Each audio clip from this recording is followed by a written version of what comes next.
So, hey guys, welcome back to my channel and I hope you all are doing great. Time को अच्छे से manage कर रहे होगे एंड या of course you are doing great, that's why you are here to watch something new. कुछ नया पढ़ने के लिए, कुछ नया देखने के लिए और सीखने के लिए, राइट।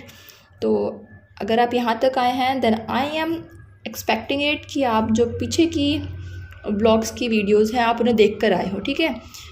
ये नहीं है कि मैं बोल रही हूँ आपको देखना ही देखना है, बट स्टिल अगर हम ब्लॉक वाइज चल रहे हैं तो आप बेटर है कि आप पीछे की वीडियोस भी देखते चले आएँ, ताकि आपको एक आइडिया मिलता रहे कि कौन कौन से क्वेश्चन इंपॉर्टेंट है।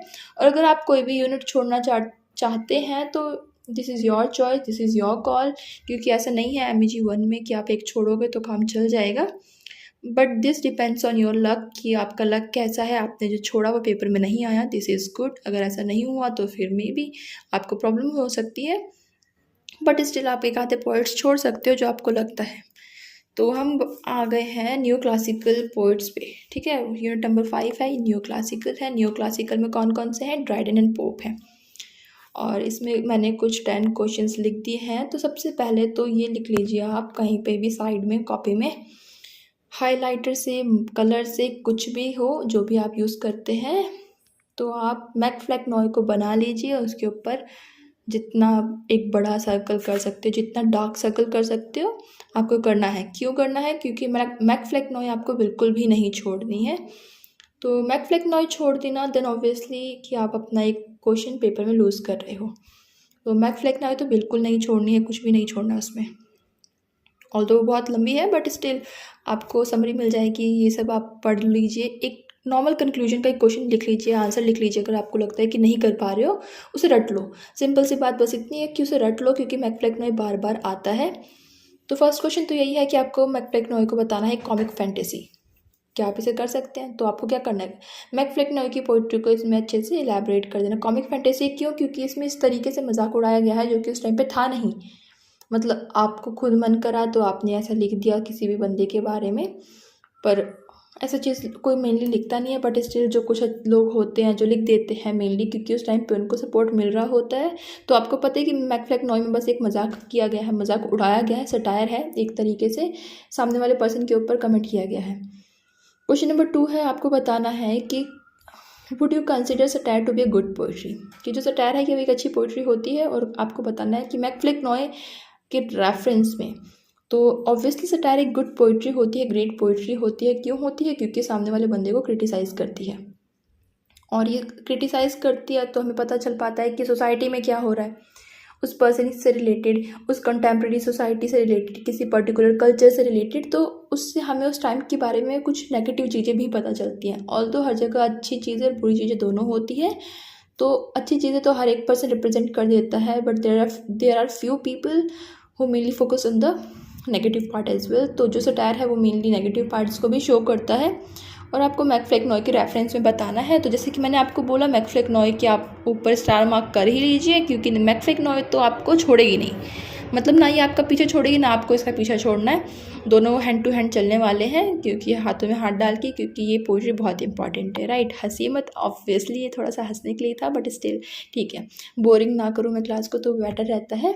तो क्वेश्चन नंबर 3 जो है, इसमें बताना है what do you think of restoration age, कि जो रेस्टोरेशन एज थी उसे एज ऑफ ड्राइडन क्यों बोलते हैं। Now this is something interesting, right. अब रेस्टोरेशन एज क्या थी, पहले तो ये जानना ज़रूरी है। जब चार्ल्स द फर्स्ट जो थे, उन्हें दोबारा से मोनार्की में जब वो इस्टेब्लिश हुए आए, तो उसे बोलते रेस्टोरेशन। रेस्टोरेशन मतलब दोबारा से आ जाना। तो जो उनकी जो लाइन थी, ब्लड लाइन जो थी चार्ल्स द फर्स्ट की, जब वो दोबारा से रिस्टोर हुई तो उसे बोलते रेस्टोरेशन एज। और उस एज को एज ऑफ ड्राइडन क्यों बोलते हैं? क्योंकि जो ड्राइडन के वर्क्स थे वो बहुत ज़्यादा फेमस थे उस एज में, और उनके जो वर्क थे, उनके जो पोइट्री थी वो बहुत ज़्यादा फेमस थी, वो उस एज को बहुत अच्छे से रिप्रेजेंट करती थी, इसीलिए उस एज को एज ऑफ ड्राइडन भी बोलते हैं। तो ये आप अच्छे से एक्सप्लेन कर सकते हैं, ड्राइडन की तो पोइट्री को एक्सप्लेन कर सकते हैं, रेस्टोरेशन को एक्सप्लेन कर सकते हैं, then you are good to go. आपका जो आंसर है वो इज रेडी।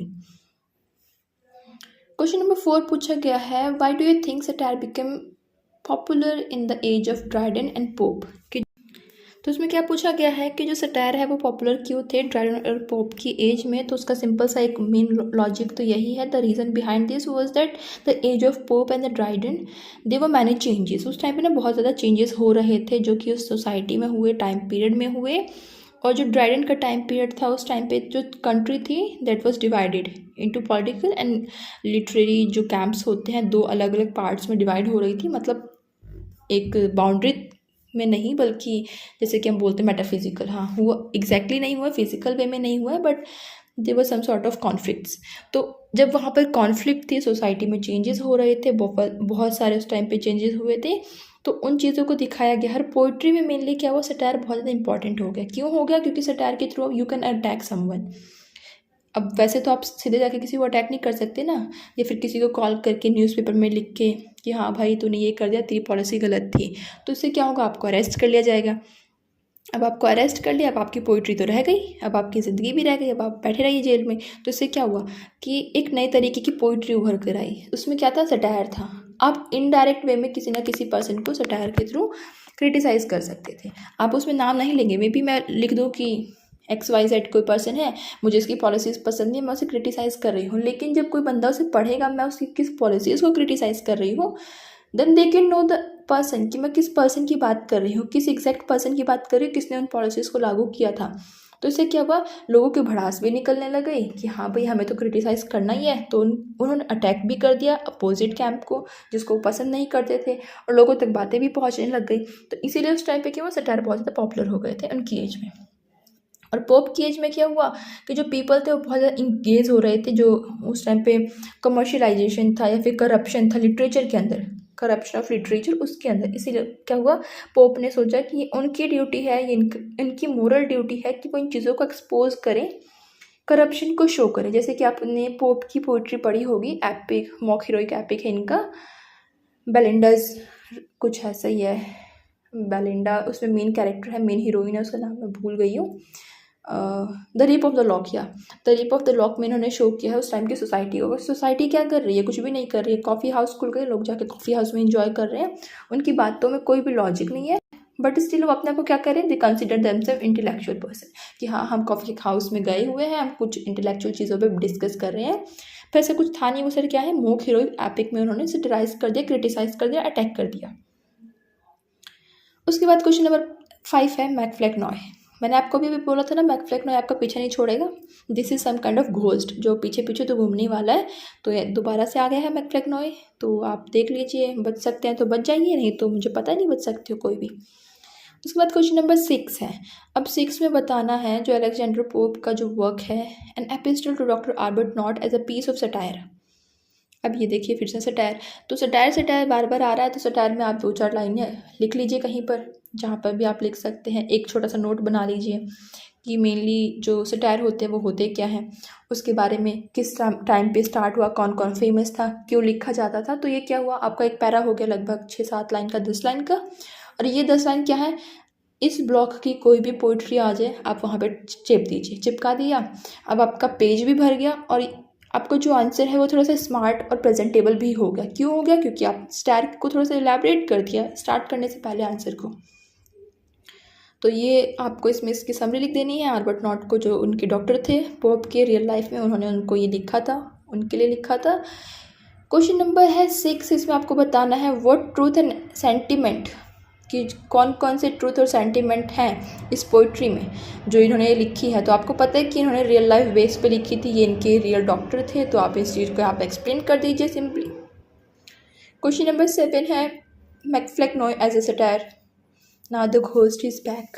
तो मैंने आपको बताया भूत है ये, आपके पीछे पीछे घूमेगा, तो मैकफ्लेगनॉय तो रट लीजिए। तो दोबारा से आ गया। क्वेश्चन नंबर 8 है MacFlecknoe as a mock heroic poem, दोबारा से आ गया। क्वेश्चन नंबर 9 है MacFlecknoe as a mock heroic poem, ये 2 बार पेपर में आया होगा अलग अलग साल में, इसलिए मैंने 2 बार लिख दिया है। उसके बाद आरटीसी मैकफ्लेगनॉय के ऊपर कितनी बार आई है आप देखिए, इससे ज़्यादा बारी आई होगी, या फिर ये इतना इंपॉर्टेंट है, मैंने इसमें इतने सारे हार्ट लगा दिए हैं कि आप इसे हेट मत करिए, बट आप बाय हार्ट इसे याद कर लीजिए, या फिर रट लीजिए, या फिर समझ लीजिए। उसके बाद बात आती है पोइट्री की, जो कि एपिस्टल टू डॉक्टर आर्बटनॉट है। वो इतना इंपॉर्टेंट आरटीसी में नहीं है, आरटीसी में उससे रिलेटेड ज़्यादा क्वेश्चन नहीं आते हैं।